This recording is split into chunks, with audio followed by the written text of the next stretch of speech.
ওকে, so lecture 3টা হচ্ছে vector graphics, ঠিক? লেকচার 3তে আমরা ভেক্টর গ্রাফিক্স সম্পর্কে পড়বো। আমরা লেকচার 2তে রাস্টার গ্রাফিক্স নিয়ে পড়ছি, লেকচার 3 হচ্ছে vector graphics. So what is vector graphics? Vector graphics, আচ্ছা, এটা হচ্ছে আমার আউটলাইন, ঠিক আছে? এই কয়টা জিনিস হচ্ছে আমরা দেখবো। আচ্ছা, ভেক্টর গ্রাফিক্স বোঝার জন্য আমাদের ফার্স্টে ভেক্টর ইমেজ কি এই জিনিসটা হচ্ছে জানতে হবে। ভেক্টর ইমেজ বেসিক্যালি একটা ইমেজ স্টোরিং মেথড আমরা বলতে পারি, বা সিস্টেম। আমরা অলরেডি রাস্টার ইমেজ সম্পর্কে পড়ছি, যেখানে আমরা একটা ইমেজকে পিক্সেলের মাধ্যমে স্টোর করে রাখতে পারতাম, ঠিক আছে? সো আমার রাস্টার ইমেজে কি হইতো, একটা ছবি যদি আমার কাছে থাকতো সেটাকে আমরা পিক্সেলে কনভার্ট করতাম, এবং পিক্সেলের ভ্যালুগুলা হচ্ছে আমরা সিম্পলি স্টোর করে রাখতাম এখানে, ঠিক আছে? এখানে কিছু ভ্যালু থাকতো, 1 2 3 4 255 128, এরকম কিছু ভ্যালু আমরা রাখতাম। তো একটা ভ্যালু একটা 2D অ্যারের মধ্যে স্টোর করার মাধ্যমে আমরা আমার ছবির ইনফরমেশনটাকে স্টোর করে রাখতাম। এটা ছিল রাস্টার ইমেজ, ঠিক আছে? রাস্টার ইমেজ। এখন রাস্টার ইমেজের কিছু প্রবলেমস ছিল। আমাকে কি কেউ বলতে পারবেন রাস্টার ইমেজের সমস্যাগুলো কি ছিল? আপনার তো already পড়াইছি।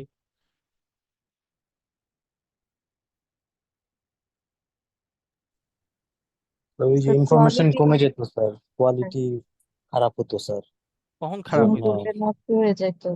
Right, zoom out, zoom out করি মানে জুম ইন করলে স্যার, মানে বড় করলে। হ্যাঁ, ভেরি গুড। আমরা যদি রাস্টার ইমেজকে স্কেল আপ করতে চাইতাম, আমরা যদি জুম ইন করতে চাইতাম, সেই ক্ষেত্রে দেখতাম যে কিছু ক্র্যাকস তৈরি হয়েছে, ছবিটা ফেটে যাইতো এক সময়। এটা ছিল রাস্টার ইমেজের সব থেকে বড় প্রবলেম। রাস্টার ইমেজে যেহেতু পিক্সেলের মাধ্যমে আমরা ছবিটাকে স্টোর করে রাখতেছি, ছবিটা একসময় জুম করলে ক্র্যাকস তৈরি হইতো, ছবির কোয়ালিটি খারাপ হয়ে যাইতো। এবং পিক্সেলের ইনফরমেশন গুলো যেহেতু আমি স্টোর করে রাখতেছি, জিনিসটা যদি কম রেজুলেশনের হয়ে থাকে, এরকম একটা পিক্সেলেটেড হয়ে যাওয়ার একটা পসিবিলিটি থাকে। তো ইমেজ কোয়ালিটি এই ক্ষেত্রে হচ্ছে একটা খারাপ, মানে কোয়ালিটি ইমেজ হচ্ছে পাওয়ার পসিবিলিটি থাকে, ঠিক আছে? তো এটা হচ্ছে তার মেজর সমস্যাটা, এবং আরো কিছু সমস্যা আছে। এটা নর্মালি ফাইল সাইজটাও অনেক বড় হয়ে থাকে। এই সমস্যাগুলাকেই সলভ করা হয়েছে ভেক্টর ইমেজের মাধ্যমে। ভেক্টর ইমেজে আমরা যেই কাজটা করি, একটা ছবিকে পিক্সেলের ইনফরমেশন গুলা স্টোর না করে কিছু ম্যাথমেটিক্যাল স্পেসিফিকেশন বা ডেসক্রিপশনের মাধ্যমে একটা শেপকে জেনারেট করা হয়। একটা শেপ যদি আমার কাছে থাকে, এইরকম একটা শেপ ধরলাম, সেই শেপটা আমরা ম্যাথমেটিক্যাল কিছু ইকুয়েশনস বা ডেসক্রিপশনের মাধ্যমে স্টোর করি, ঠিক আছে? পিক্সেলের কোনো ভ্যালু এখানে আমরা স্টোর করি না। ধরলাম যে এইটা, কথার কথা ধরে নেন একটা দেখতে একটা প্যারাবোলা টাইপ কিছু। তো প্যারাবোলার একটা ইকুয়েশন আছে, এরকম আমরা জানি কিছু একটা না ইকুয়েশন থাকেই, ঠিক আছে? তো ধরে নিচ্ছি এটা যদি একটা প্যারাবোলার ইকুয়েশন হয়, এই ইকুয়েশনটা দিয়ে আমরা এই শেপটাকে রিপ্রেজেন্ট করতে পারতেছি, ঠিক আছে? এই শেপটা ক্রিয়েট করতে পারতেছি। তো আমরা এরকম একটা ইকুয়েশনের মাধ্যমে এই শেপটাকে জেনারেট করতে পারি। আমরা এই ইকুয়েশনটাকেই এখানে স্টোর করে রাখতেছি। শুধু ইকুয়েশন না, সাথে আরো কিছু হয়তো জিনিস লাগে। ধরেন আমার হয়তো রেঞ্জটা জানতে হবে, আমার এখানে এক্স এবং ওয়াই এর ভ্যালুর রেঞ্জটা কতখানি হবে। আমি যদি এই ইকুয়েশনে ওই ভ্যালুগুলা বসাইতে থাকি, আমি এই শেপটা কিন্তু জেনারেট করতে পারতেছি, ঠিক আছে? তো এই ধরনের ম্যাথমেটিক্যাল ডেসক্রিপশন গুলো আমরা এখানে স্টোর করে রাখি। আমরা এখানে কোনো পিক্সেলের ভ্যালু স্টোর করে রাখতেছি না। এতে করে আমার লাভটা কি হচ্ছে?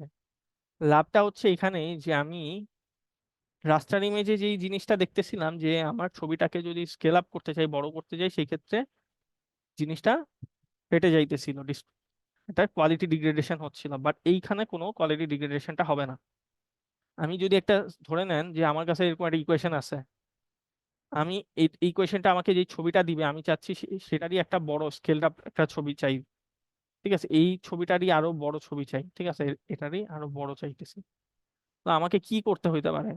আমি যদি সিম্পলি জাস্ট এই ইকুয়েশনটাকে একটা বড় ভ্যালু দিয়ে মাল্টিপ্লাই করি, ধরলাম যে এটাকে ডাবল করতেছি, সিম্পলি কিন্তু আমি এটারই ডাবল টুয়াইস সাইজের যেই ছবিটা আছে সেটা কিন্তু পেয়ে যাব। ঠিক আছে, সিম্পলি আমি মাল্টিপ্লাই করতেছি এখানে, আর কিছু কিন্তু চেঞ্জ করতেছি না। এবং মাল্টিপ্লিকেশন করলে ছবি কিন্তু সাইজটা বড় হচ্ছে এবং বাকি কিছুই কিন্তু চেঞ্জ হচ্ছে না। ঠিক আছে, এই ক্ষেত্রে যেটা হইতেছিল পিক্সেল গুলাও বড় হয়ে যাইতেছিল। পিক্সেলস বড় হওয়ার কারণে এই জিনিস পিক্সেলেটেড এই বিষয়গুলা ভিজিবল হচ্ছিল। বাট আমার যখনই আমরা ম্যাথমেটিক্যাল স্পেসিফিকেশনের মাধ্যমে ছবিটাকে স্টোর করে রাখি, আমাদের বড় করার জন্য কোনো ধরনের ইস্যু হয় না। ঠিক আছে, স্কেল আপ করলে জুম করলে আমরা জাস্ট ওই ইকুয়েশনটার উপরেই কিছু ম্যাথমেটিক্যাল অপারেশন অ্যাপ্লাই করি। ঠিক আছে, তো এতে করে আমার ছবির কোয়ালিটি ডিগ্রেডেশনের কোনো চান্স থাকে না। তো এই কাজটাই ভেক্টর ইমেজের মাধ্যমে করা হয়। আপনারা হয়তো অনেকেই অনেক ধরনের সফটওয়্যার, বিভিন্ন ধরনের মানে ইমেজ এডিটিং সফটওয়্যার, যেমন ধরেন অ্যাডোব ফটোশপ হয়তো হতে পারে, বা আদার অনেক ছবিতে দেখছেন যে অনেক সময় আমরা এরকম কার্ভ ড্র করার মাধ্যমে বিভিন্ন ধরনের শেপ জেনারেট করে থাকি। ঠিক আছে, শেপ তৈরি করে থাকি। তো ওগুলাই বেসিক্যালি ভেক্টর ইমেজ, যেখানে কিছু কার্ভস এর মাধ্যমে, ইকুয়েশনস এর মাধ্যমে আমরা একটা ছবিকে তৈরি করে থাকি। ঠিক আছে, সো এটাই হচ্ছে আমার ভেক্টর ইমেজ, যেখানে কিছু কার্ভস বা ম্যাথমেটিক্যাল ইকুয়েশনস এর মাধ্যমে আমরা আমাদের একটা শেপকে জেনারেট করতে পারি। এবং শেপের কালারটা আমরা জাস্ট এখানে সেপারেটলি স্টোর করে রাখি। ঠিক আছে, আমি যদি একটা শেপ এখানে জেনারেট করে থাকি, ধরলাম এই শেপটাই, এই শেপের কালারটা কি হবে, তার এরিয়ার যে ভিতরের এরিয়াটা আছে তার কালারটা কি হবে, সেটা আমরা সেপারেটলি স্টোর করে রাখি। ঠিক আছে, ধরলাম এটার কালার ব্ল্যাক, তো আমরা আলাদাভাবে একটা এই ইনফরমেশনটা মেমোরিতে আলাদাভাবে স্টোর করে রাখি। তো একটা প্রবলেম হচ্ছে, যেটা হচ্ছে আবার রাস্টার ইমেজে হচ্ছে ভালো হয়, সেটা হচ্ছে ভেক্টর ইমেজের যে আমাদের ছবিগুলা তৈরি হয় এগুলো অতটা ফটো রিয়ালিস্টিক হয় না। না হওয়ার কারণটা হচ্ছে এখানে আমরা যে শেপটা জেনারেট করি, সেই শেপের যে এরিয়াটা আছে, এরিয়ার ভিতর কি কালার হবে এক্সাক্ট সেই কালারটাকে আমরা এখানে স্টোর করে রাখতেছি। এতে কিন্তু আমার যদি অনেক সময় অনেক শেডিং দরকার হয়, অনেক ধরনের রিয়ালিজম দরকার হয় ছবির মধ্যে, বেসিক্যালি আমি যদি অনেক ধরনের ভ্যারিয়েশন আনতে চাই কালারে, সেই কাজগুলো কিন্তু আমরা করতে পারি না, যেটা রাস্টারের মাধ্যমে খুব ইজিলি করা যায়, কারণ রাস্টারের প্রত্যেকটা পিক্সেলে আমরা ডিফারেন্ট ডিফারেন্ট কালার দিতে পারি। এতে করে আমরা রিয়েলিস্টিক ছবি জেনারেট করতে পারি, বাট ভেক্টর ইমেজের ক্ষেত্রে এই জিনিসটা করা যায় না। ঠিক আছে, তো দুটারই কিছু মানে সুবিধা অসুবিধা আছে।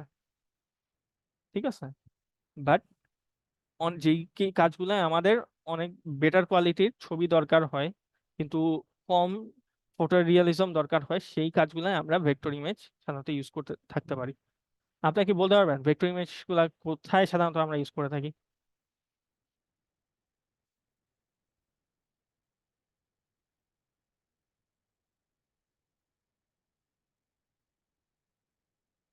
আচ্ছা, সো ধরেন যে আপনি লোগো ডিজাইন করছেন একটা, ঠিক আছে, খুব সিম্পল একটা লোগো ডিজাইন করছেন। So, এই লোগো ডিজাইনিং এর ক্ষেত্রে সাধারণত দেখা যায় ভেক্টর ইমেজ কারণ ইউজ করা হয়, কারণ এই ধরনের লোগোগুলার দেখা যায় কোয়ালিটি আমরা চাই সবসময় খুব বেটার হোক।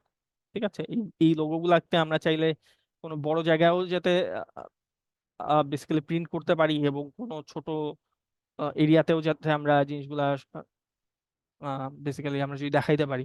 ঠিক আছে, এই জিনিসটা আমরা অনেক সময় ইনশিওর করার দরকার হয়, কিন্তু কোয়ালিটি আমরা চাই না কখনো খারাপ হোক। সেই ক্ষেত্রে হচ্ছে আমরা ভেক্টর ইমেজ ইউজ করি। আরেকটা হইতে পারে, ধরেন যে আপনারা আপনাদের অস্ট্রের সিএসির ধরেন ফুটবল টুর্নামেন্ট হচ্ছে, একটা ব্যানার তৈরি করছেন, বড় একটা ব্যানার যেটা ডিপার্টমেন্টের সামনে ধরেন ঝুলায় রাখছেন। তো এই ব্যানারে যখন একটা কিছু ডিজাইন করবেন, আপনারা চাবেন না যে যখন এই কম্পিউটারে তো এই জিনিসটা ডিজাইন করছেন, একটা ব্যানারে ডিজাইন করছেন, ঠিক আছে, আর জিনিসটা যখন একটা বড় ব্যানারে শো করবেন, আপনারা কখনোই চাবেন না জিনিসটা খারাপ হয়ে যায়। ঠিক আছে, এই জিনিসটা ডিজাইন করতে গেলে আমরা ভেক্টর ইমেজের মাধ্যমে তখন করে থাকি। ঠিক আছে, ডিজাইনিং গুলো আমরা ভেক্টর ইমেজে করে থাকি, যাতে করে বড় কোনো কিছুতে আমরা যদি সেম ডিজাইনটাই আমরা যদি প্রিন্ট করি, সেই ক্ষেত্রে আমাদের কোয়ালিটির যাতে কোনো ধরনের স্যাক্রিফাইস না হয়। ঠিক আছে, এই ধরনের কেসগুলোতে আমরা ভেক্টর ইমেজ হচ্ছে ইউজ করে থাকি। আচ্ছা, সো এইটা হচ্ছে ভেক্টর ইমেজের প্রপার্টিস গুলা। সো প্রথম প্রপার্টিটাই আমাকে বলছে resolution independent. So that means আমরা যদি এখানে স্কেলিং করি, আমার কোয়ালিটি কোনো স্যাক্রিফাইস করতে হচ্ছে না। ঠিক আছে, আমরা যেটাকে বড় করতেছি, বড় করলে কোয়ালিটি খারাপ হচ্ছে না, যেটা রাস্টার ইমেজের প্রবলেম ছিল। টিপিক্যালি স্মল ইন সাইজ, আমরা যেহেতু এখানে খুব অল্প ইনফরমেশন স্টোর করে রাখতেছি, ম্যাথমেটিক্যাল কিছু ইকুয়েশনস এর মাধ্যমে জিনিসটা স্টোর করতেছি, পুরো ইমেজটাকে রিপ্রেজেন্ট করতেছি, আমার ইমেজের সাইজটা টিপিক্যালি হচ্ছে কম হয়ে থাকে। ঠিক আছে, যেটা রাস্টার ইমেজে অনেক বেশি ডিটেইলিং এর কারণে, অনেক পিক্সেলের ইনফরমেশন রাখার কারণে অনেক বেশি হইতো।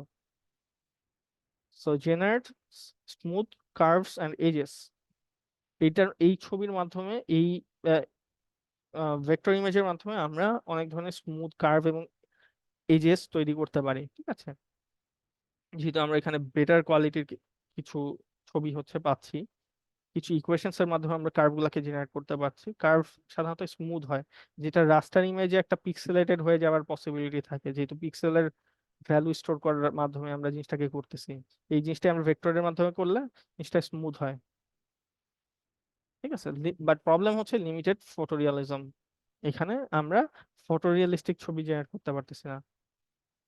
আচ্ছা, যত যাই করি না কেন, এখন একটা কার্ভের ইনফরমেশনকে স্টোর করার মাধ্যমে আমরা ভেক্টর ইমেজকে যদিও তৈরি করি না কেন, ফাইনালি আমি এই জিনিসটাকে যদি ডিসপ্লেতে দেখাইতে চাই, ডিসপ্লে সিস্টেম কিন্তু পিক্সেলস দিয়ে তৈরি, আমরা জানি। আমরা যতগুলা ডিসপ্লে দেখছি সবই রাস্টার ডিসপ্লে। এখন যত যাই করি না কেন, ফাইনালি ডিসপ্লেতে দেখাইতে হইলে কিন্তু আমার এই যে কার্ভ গুলা আছে এগুলাকে রাস্টারাইজ করে নিতে হবে।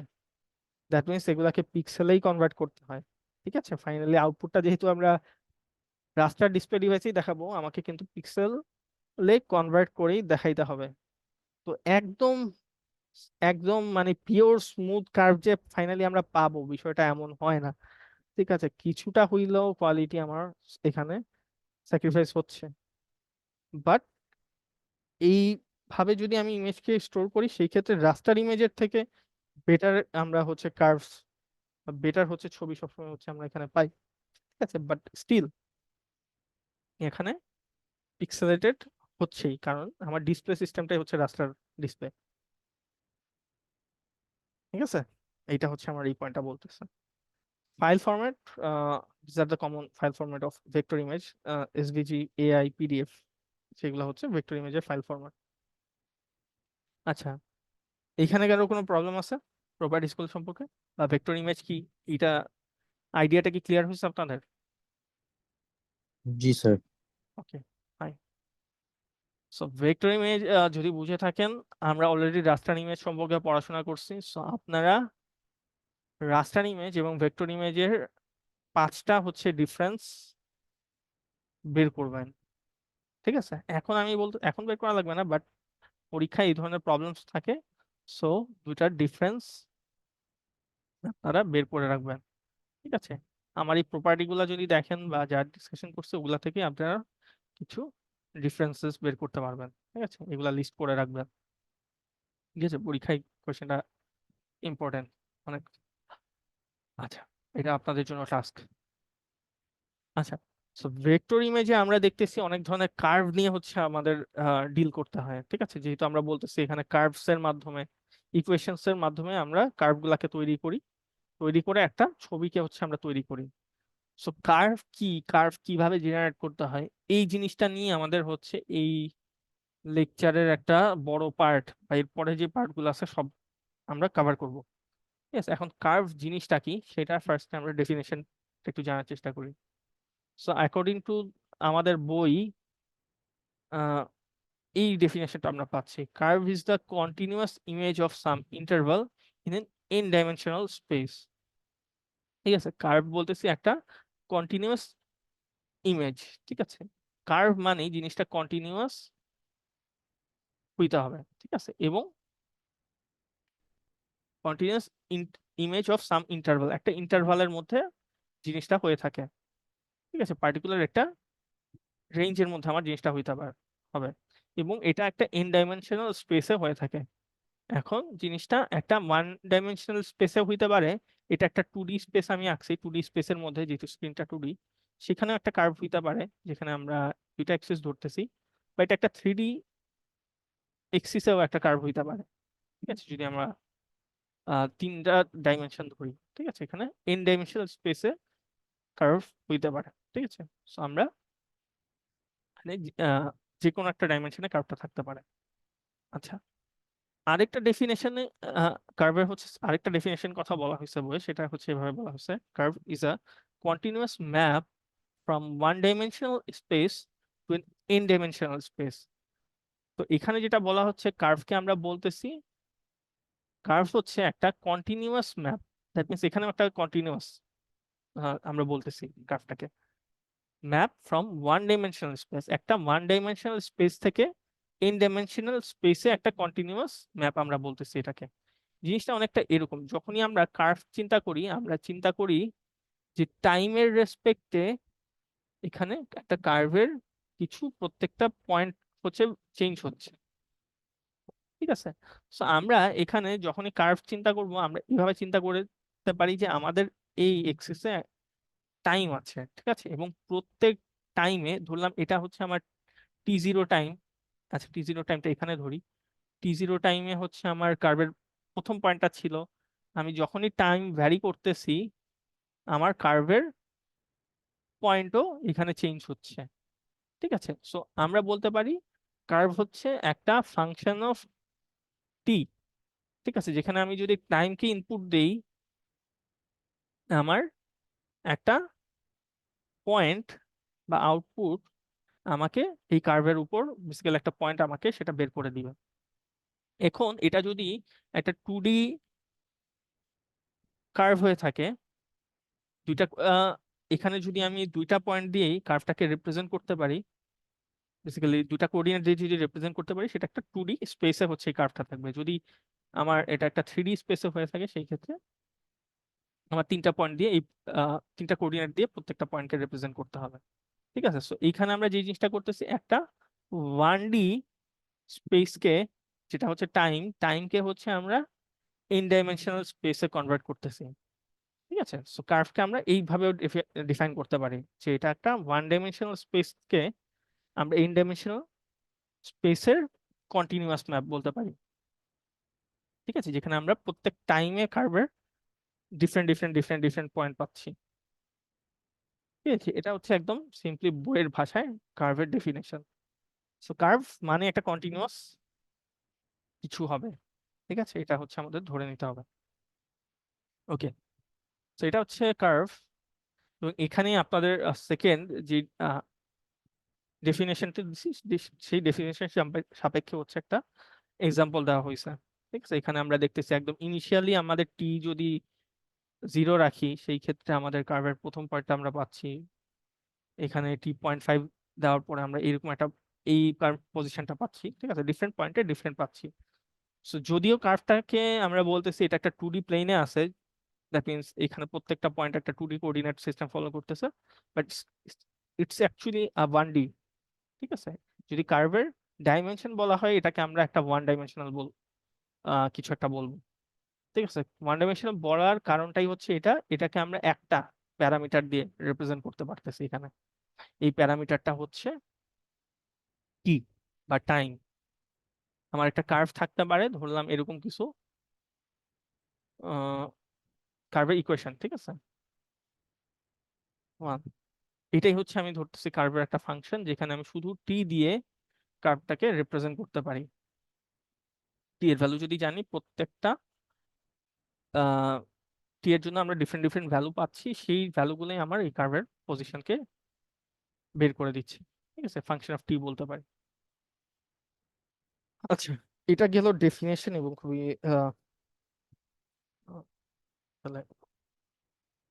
থিওরিটিক্যাল জিনিস। আচ্ছা, নেক্সট আমাদের আরেকটা বিষয় সম্পর্কে একটু জানতে হবে, এগুলা অলরেডি আমরা জানি, সেটা হচ্ছে পলিনোমিয়াল কার্ভ। ঠিক আছে, সো পলিনোমিয়াল কার্ভ হচ্ছে আমরা পলিনোমিয়াল ইকুয়েশন থেকে পাই।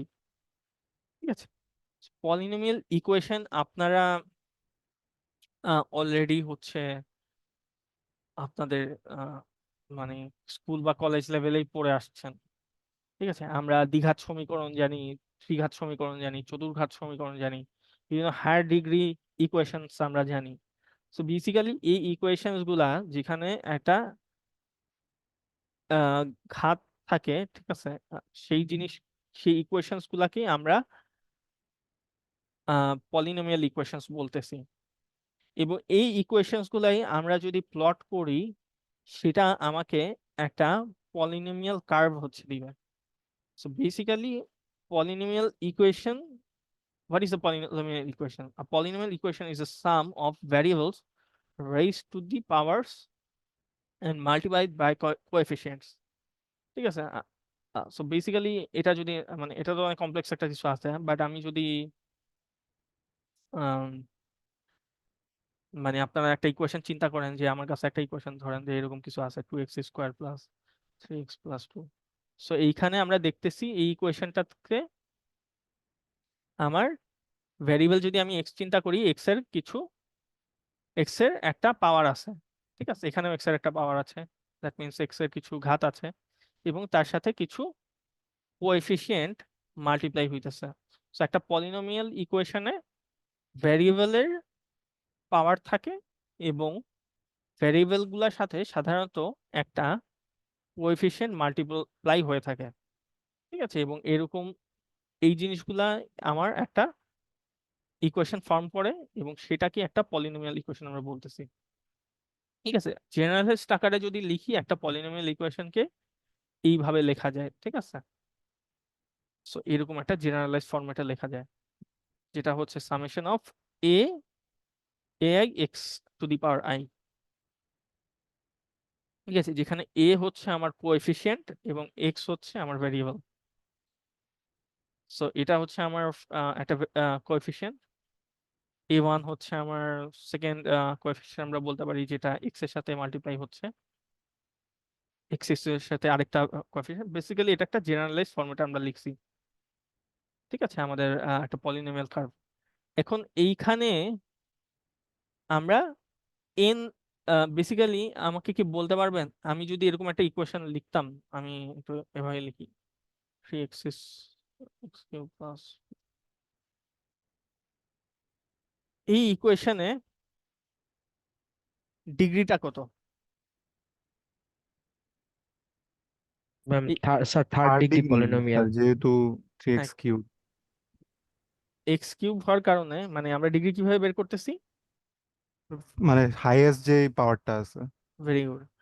ডিগ্রি বের করতেছি আমাদের যে ভ্যারিয়েবলটা আছে তার হাইয়েস্ট পাওয়ারটার মাধ্যমে। ঠিক আছে, এই কোয়েশনে আমার এক্স এর হাইয়েস্ট পাওয়ার হচ্ছে 3, দ্যাট মিনস এই কোয়েশনের ডিগ্রি আমরা ধরে নিচ্ছি 3। 3, ঠিক আছে। সো ডিগ্রি হচ্ছে highest, degree of a polynomial is the highest power of variables. ঠিক আছে, একটা ডিগ্রি হচ্ছে ওই ইকুয়েশন, একটা পলিনোমিয়াল ইকুয়েশনের হাইয়েস্ট পাওয়ার। এখন একটা ডিগ্রি বেসিক্যালি একটা পলিনোমিয়াল কার্ভের কমপ্লেক্সিটিকে ডিটারমাইন করে, ঠিক আছে, যে এই কার্ভটা কতটা কমপ্লেক্স।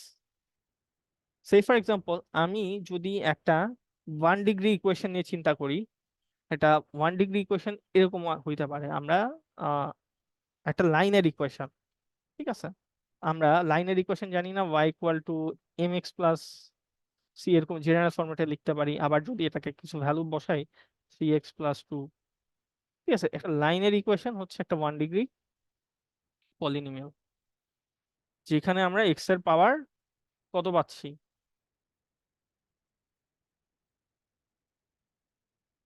এক্স এর পাওয়ার কত পাচ্ছি, ম্যাক্সিমাম পাওয়ার 1 ওয়ান। পাইতেছি। ঠিক আছে, সো এটা একটা 1 ডিগ্রি পলিনোমিয়াল, একটা লাইনের ইকুয়েশন।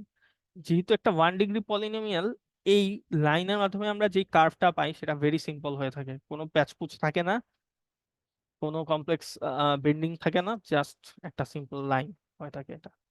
বাট আমি যদি এই লাইনের ইকুয়েশনে আরেকটা টার্ম, যেটা ধরলাম একটা টার্ম যোগ করে দিই, 2x² + 3x + 2, এটা যদি করি, দেখা যাবে এই লাইনের ইকুয়েশনটাই চেঞ্জ হয়ে একটা কার্ভ হয়ে গেছে। ঠিক আছে, একটা কার্ভ হয়ে গেছে। সো একটা ডিগ্রি যদি আমি এখানে দেখেন, যদি অ্যাড করে দিই, সেকেন্ড ডিগ্রি পলিনোমিয়াল সেটা তৈরি করবে। যে যদি ডিগ্রি 2 হয়, সেটা একটা second degree polynomial equation form করবে। এবং একটা সেকেন্ড ডিগ্রি ইকুয়েশনকে আমরা কোয়াড্রেটিক ইকুয়েশনও বলতে পারি, ঠিক আছে, বা কোয়াড্রেটিক পলিনোমিয়ালও বলতে পারি। আচ্ছা, একটা সেকেন্ড ডিগ্রি পলিনোমিয়ালের কার্ভটাও ফার্স্ট ডিগ্রি পলিনোমিয়াল থেকে কমপ্লেক্স হয়ে থাকে। এটার ক্ষেত্রে একটা বেন্ডিং আমরা পাবো, বা কিছু কার্ভ পাবো, চেঞ্জেস পাবো, ঠিক আছে। আচ্ছা, সিমিলারলি একটা এই ইকুয়েশনটা হচ্ছে আমার থার্ড ডিগ্রি পলিনোমিয়ালের জেনারেলাইজড ইকুয়েশন, ঠিক আছে, যেখানে আমরা ভ্যারিয়েবলের ম্যাক্সিমাম পাওয়ার দেখতেছি 3, ঠিক আছে।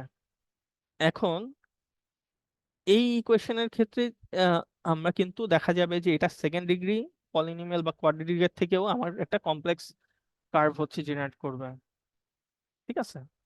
সো একটা থার্ড ডিগ্রি পলিনোমিয়ালকে আমরা কিউবিক পলিনোমিয়ালও বলতে পারি, ঠিক আছে। সো আমরা যেটা দেখতেছি, যত আমরা ডিগ্রি বাড়াবো একটা ইকুয়েশনের, পলিনোমিয়াল ইকুয়েশনের, তত বেশি আমার ডিগ্রির চেঞ্জেস চেঞ্জেস অফ ডিরেকশনস বেশি হবে, তত বেশি কমপ্লেক্স হচ্ছে আমার কার্ভ হচ্ছে জেনারেট হবে। যত বেশি আমি ডিগ্রি বাড়াবো, তত বেশি আমার কমপ্লেক্স কার্ভ তৈরি হবে, তত বেশি twists and turns twist and turns হচ্ছে এখানে তৈরি হবে, ঠিক আছে।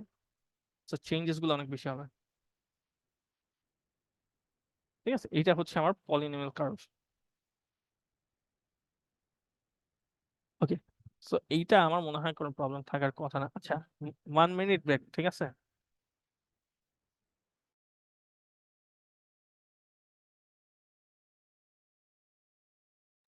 ওকে, সো আমরা পলিনোমিয়াল কার্ভ হচ্ছে অলরেডি দেখছি। তো আমাদের এবার হচ্ছে একটা কার্ভ ড্রয়িং টেকনিক সম্পর্কে আমরা জানবো, যেটাকে আমরা বলি বেজিয়ার কার্ভ, ঠিক আছে। বেজিয়ার কার্ভ হচ্ছে একটা curve drawing method or technique আমরা বলতে পারি, যেটার মাধ্যমে আমরা যে কোনো কার্ভকে তৈরি করতে পারি। স্যার আপনার সাউন্ড কমে গেছে স্যার। Sorry. আচ্ছা, বেজিয়ার কার্ভ হচ্ছে একটা কার্ভ ড্রয়িং টেকনিক, যার মাধ্যমে হচ্ছে আমরা যে কোনো কার্ভকে তৈরি করতে পারি, ঠিক আছে। So it's a very common curve drawing technique, যেটার মাধ্যমে যে কোনো কার্ভকে ড্র করা যায়। আচ্ছা, so it's one of the most common representation for free form curves. আচ্ছা, তো যে কোনো শেপের কার্ভকে হচ্ছে আমরা বেজিয়ার কার্ভের মাধ্যমে তৈরি করতে পারি। আচ্ছা, একটা আমি এটা একটু একটু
হ্যাঁ, আচ্ছা, সরি।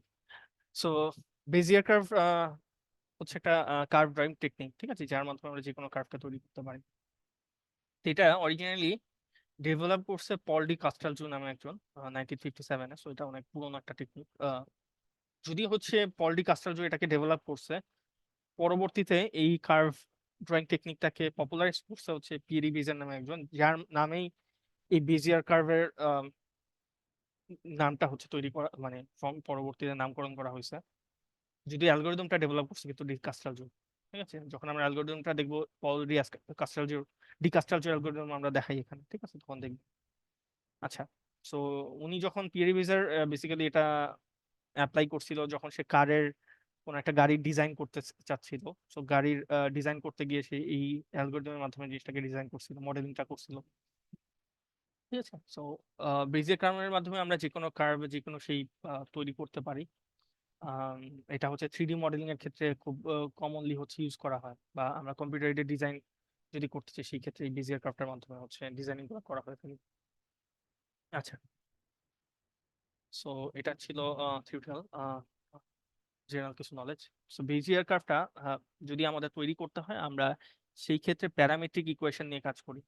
ঠিক আছে, এখন যে জিনিসগুলো দেখবেন একটু ম্যাথমেটিক্যাল জিনিসপাতি। সো ফার্স্ট যে জিনিসটা হচ্ছে আমাকে জানতে হবে প্যারামেট্রিক ইকুয়েশন কি। সো আমাকে এখানে প্যারামেট্রিক ইকুয়েশন অফ লাইন নিয়ে আমরা কাজ করব। প্যারামেট্রিক ইকুয়েশন অফ লাইন হচ্ছে লাইনেরই একটা প্যারামেট্রিক ইকুয়েশন। ঠিক আছে, এটা দুই ধরনের ইকুয়েশনটা দুই ভাবে লেখা যায়, এখানে দুইটা ফর্মে হচ্ছে লেখা হয়েছে, আমরা হচ্ছে সেকেন্ড ফর্মটা হচ্ছে সাধারণত ফলো করে থাকি। ঠিক আছে, এটা হচ্ছে আমার parametric equation of line, P one minus P not, যেখানে পি নটটা, এটা যদি একটা লাইন হয়, পি নটটা হচ্ছে আমার স্টার্টিং পয়েন্টটা লাইনের, এবং পি ওয়ানটা হচ্ছে এন্ডিং পয়েন্ট।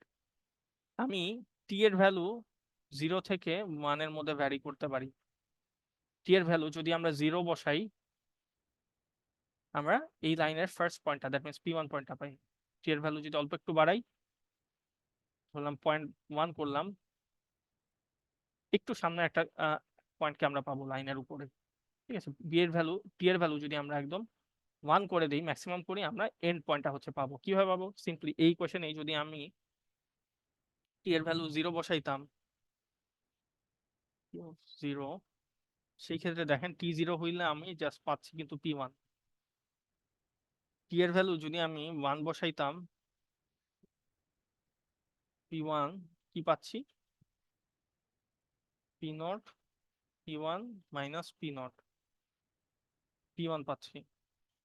ঠিক আছে, সো একদম এন্ড পয়েন্টে কিন্তু পাচ্ছি। যদি মাঝামাঝি একটা ভ্যালু নিতেন, টি এর ভ্যালু যদি আমরা এখানে 0.5 নিতাম,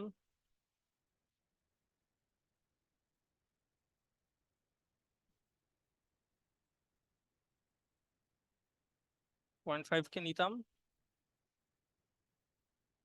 0.5 হিসেবে আমরা পাইতাম কত? P0 প্লাস 0.5,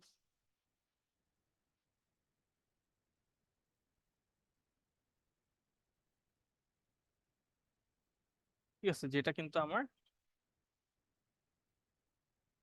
মাঝামাঝি একটা পয়েন্টকে হচ্ছে আমাকে দিত। ঠিক আছে, সো একটা প্যারামেট্রিক ইকুয়েশন আমার লাইন বা যে কোনো একটা কার্ভের উপরের একটা যে কোনো পয়েন্টকে আমাকে দিবে। ঠিক আছে, বেসড অন হচ্ছে দ্য ভ্যালু অফ টি, টি কে আমরা ভ্যারি করব, ওই কার্ভের উপর যে কোনো একটা পয়েন্টকে আমরা পাবো। So, এই জিনিসটাকেই, প্যারামেট্রিক ইকুয়েশনটাকে আমরা কাজে লাগায় বেজিয়ার কার্ভটাকে তৈরি করে থাকি। আচ্ছা, কিভাবে করে থাকি? এটার জন্য আমাকে ফার্স্টে বেজিয়ার কার্ভ সম্পর্কে একটু জানতে হবে। বেজিয়ার কার্ভ কিভাবে আমরা ফর্ম করি? বেজিয়ার কার্ভ তৈরি করতে হলে আমরা ফার্স্টে আমাকে কিছু প্রিডিফাইন্ড পয়েন্ট দিয়ে দিতে হবে, যেগুলাকে বলি আমরা কন্ট্রোল পয়েন্ট। সো একটা বেজিয়ার কার্ভ দেখতে কেমন হবে সেটা এই কন্ট্রোল পয়েন্টের মাধ্যমে ভ্যারি হয়। ঠিক আছে, আমি ধরেন এখানে যদি দুটা এরকম 3টা পয়েন্ট দেই, বেজিয়ার কার্ভটা দেখা যাবে যে এরকম একটা কার্ভ তৈরি করবে। ঠিক আছে, আমি যদি এই পয়েন্টটাকে মুছে ফেলি, এই 3টা হচ্ছে আমার কন্ট্রোল পয়েন্ট বেসিক্যালি, আমি যে আঁকলাম। ঠিক আছে, এই পয়েন্টটা, এই পয়েন্টটা, এটার নাম আমি দিতে পারি P0, P1। আচ্ছা, এটার নাম P1 দেই, এটা P2। ঠিক আছে, এটা হচ্ছে, এই তিনটা হচ্ছে আমার কন্ট্রোল পয়েন্ট। এখানে যদি আমি P1টাকে মুছে দিই, সেই ক্ষেত্রে আমি যদি P1টাকে এখানে এবার দেই, দেখা যাবে কার্ভটাও চেঞ্জ হয়ে এরকম একটা কার্ভ হয়ে যাবে। সো একটা কন্ট্রোল পয়েন্টকে কন্ট্রোল করার মাধ্যমে, চেঞ্জ করার মাধ্যমে আমরা বেজিয়ার কার্ভটাকে কন্ট্রোল করতেছি। ঠিক আছে, এখন বেজিয়ার কার্ভের ডিগ্রি কত? An n degree Bezier curve is defined by n-1 control point, n+1 control points. ঠিক আছে, দ্যাট মিনস আমার যতগুলা কন্ট্রোল পয়েন্ট থাকবে, ডিগ্রি হচ্ছে তার থেকে এক কম, ডিগ্রি হচ্ছে নাম্বার অফ কন্ট্রোল পয়েন্টস -1 হবে। ঠিক আছে, তো আপনাদের যদি কন্ট্রোল পয়েন্ট ধরেন যে 3টা কন্ট্রোল পয়েন্ট দেওয়া আছে, সেই ক্ষেত্রে তার ডিগ্রি হবে 2। ঠিক আছে, যেহেতু n-1 2, তো যেটা আমাকে একটা কোয়াড্রেটিক কার্ভ হচ্ছে দিবে। যদি আমার কন্ট্রোল পয়েন্ট থাকে 4টা, সেক্ষেত্রে ডিগ্রি কত হবে? সো 3। ডিগ্রি হবে হচ্ছে 3। সো এটা আমাকে একটা কিউবিক কার্ভ দিবে। এভাবে আমি যদি কন্ট্রোল পয়েন্ট বাড়াইতে থাকি, আমার ডিগ্রিও কিন্তু বাড়তেছে। ঠিক আছে, জি এবং স্যার। আমরা জানি কার্ভের ডিগ্রি বাড়া মানে তার কমপ্লেক্সিটি বাড়া। ঠিক আছে, এটাই হচ্ছে আমার বেজের কার্ভের ডিগ্রি কিভাবে আমরা বের করতেছি। আচ্ছা, এবার আসি বেজের কার্ভটা কিভাবে ফর্ম হয়। তো আবার আমাকে ওই, স্যার আজকে থাক স্যার, ক্লাস আছে একটা স্যার 8টা 20 থেকে। না আপনাদের ক্লাস 8টা শুরু করছি, 75 মিনিটস, আমার 8:30 পর্যন্ত পড়াবো আপনাদের স্যার ক্লাসে। হ্যাঁ, স্যার আমাদের একটা আছে স্যার 8টা 20 থেকে। 8টা 20 থেকে আমার কাছে,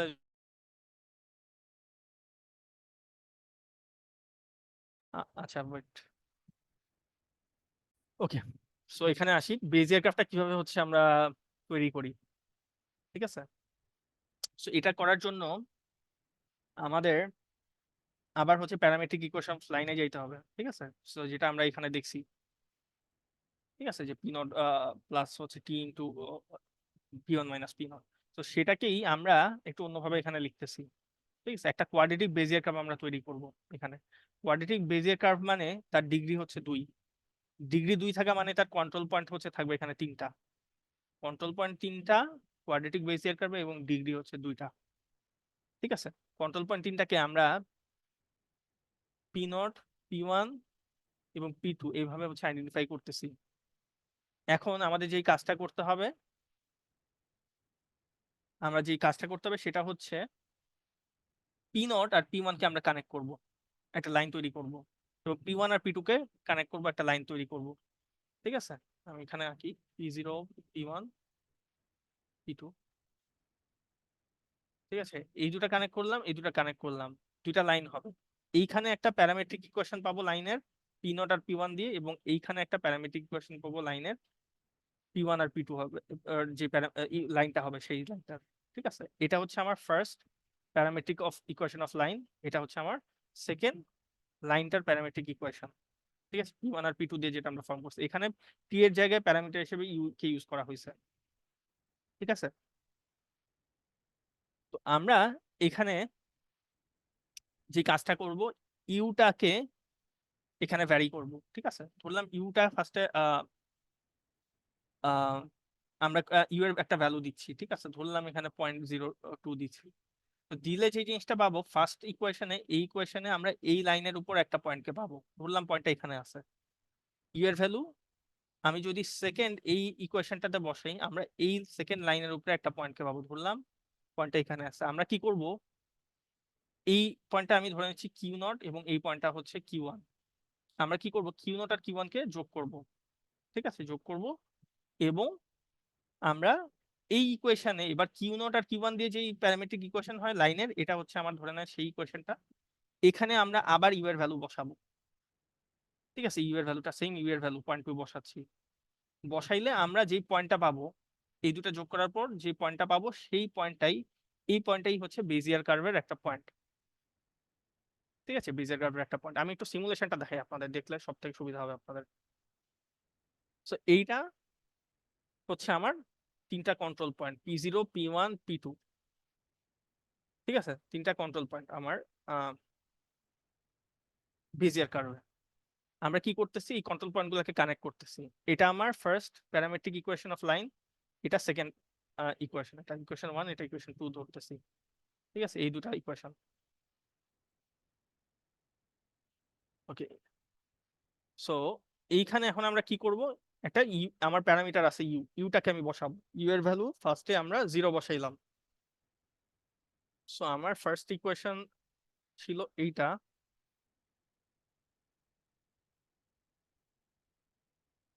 এখানে যদি ইউ এর ভ্যালু 0 বসাই, কত হচ্ছে, পি0 হচ্ছে। সিমিলারলি সেকেন্ড ইকুয়েশন ছিল এইটা, এখানে ইউ এর ভ্যালু যদি 0 বসান, পি1 পাচ্ছি। ঠিক আছে। সো আমাদের কাজ হচ্ছে এই কিউ নট আর কিউ ওয়ান কে আবার কানেক্ট করা এবং এই কানেক্টেড যে আমার ইকুয়েশনটা আছে, এই দুটার পয়েন্টের যে কানেক্টিং যে লাইনটা হয় তার ইকুয়েশন হচ্ছে অনেকটা দেখতে এরকম হবে, Q naught plus Q one minus Q naught. সেইখানে আমরা ইউ এর ভ্যালু আবার জিরো বসাবো। জিরো বসাইলে ইউ এর ভ্যালু জিরো বসাই, কিউ নট পাচ্ছি। তো কিউ নট পয়েন্টটা হচ্ছে আমার বেসিক্যালি এই পয়েন্টটাই, ঠিক আছে, পি নট পয়েন্টটা। তো এই পি নট পয়েন্টটাই হচ্ছে আমার এই বেজিয়ার কার্ভের প্রথম পয়েন্ট। এভাবে করে প্রতিবার আমরা ইউ এর ভ্যালু ভ্যারি করব, ঠিক আছে। ইউ এর ভ্যালু আমরা সেকেন্ড বার 0.1 করতেছি। 0.1 করলে কি হবে, প্রথম প্যারামেট্রিক ইকুয়েশনের উপর যে লাইনটা থাকে তার উপর একটা পয়েন্ট পাবো, সেকেন্ড লাইনের উপর একটা পয়েন্ট পাবো, দুইটাকে আমরা কানেক্ট করব।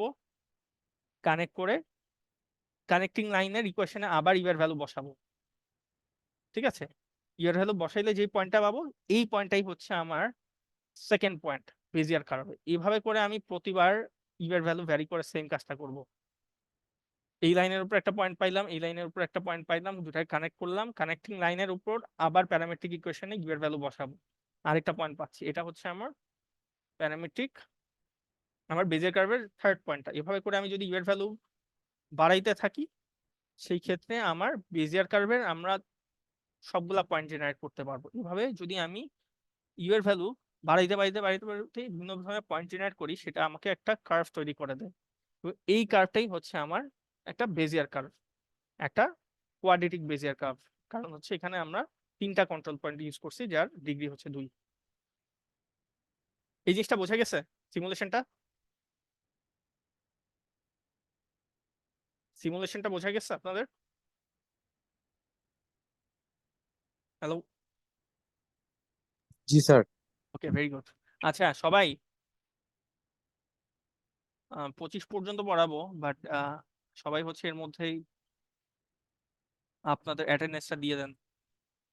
আইডি স্পেস সেকশন এইভাবে দিবেন, চ্যাটে লিখবেন সবাই।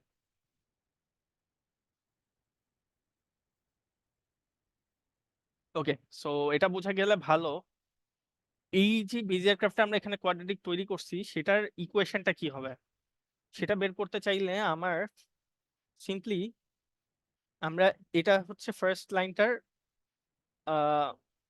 লাইনটার আমার ইকুয়েশন, এটা হচ্ছে কিউ ওয়ান এর ইকুয়েশন ছিল, ফার্স্ট প্যারামেট্রিক ইকুয়েশন এটা, সেকেন্ড লাইনের প্যারামেট্রিক ইকুয়েশন এটা, এবং এটা হচ্ছে আমার দুইটা কানেক্টিং যে লাইনটা আছে তার ইকুয়েশন।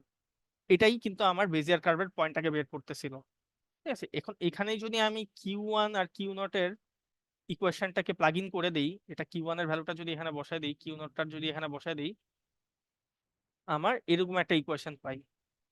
এবং এই ইকুয়েশনটাই হচ্ছে আমার একটা কোয়াড্রেটিক ইকুয়েশন, ঠিক আছে, কোয়াড্রেটিক পলিনোমিয়াল ইকুয়েশন। কিভাবে বুঝলাম কোয়াড্রেটিক? এর ডিগ্রি হচ্ছে 2। যদি দেখেন ভ্যারিয়েবলের ম্যাক্সিমাম পাওয়ার কিন্তু এখানে 2 আছে, 2 এর বেশি কোনোভাবে পসিবল না। এই কারণে হচ্ছে আমরা এটাকে একটা কোয়াড্রেটিক ইকুয়েশন বলতেছি, ঠিক আছে। সো এর ডিগ্রি হচ্ছে 2। আচ্ছা, এটা হচ্ছে একটা কোয়াড্রেটিক ইকুয়েশনের সিমুলেশন করে দেখাইলাম আপনাদের। বেজিয়ার কার্ভ কিভাবে তৈরি করতে হয়, এটা আপনারা কিউবিক বা ডিগ্রি 3 এর জন্য কিভাবে হয় এই জিনিসটা একটু নিজেরা সিমুলেট করে দেখবেন, ঠিক আছে। এটা আপনাদের জন্য টাস্ক দিলাম। এখন এটা আমরা সিমুলেশনের মাধ্যমে করছি, বাট অ্যালগোরিদমের মাধ্যমে জিনিসটা করা যায়। অ্যালগোরিদমটা মাধ্যমে করতে হলে আমাদের ডিকাস্ট্রালজুর অ্যালগোরিদমের মাধ্যমে বেজিয়ার কার্ভকে আমরা তৈরি করতে পারবো, ঠিক আছে। এখন ডিকাস্ট্রালজুটা আর আজকে দেখাইলাম না, আপনাদের হচ্ছে নেক্সট দিন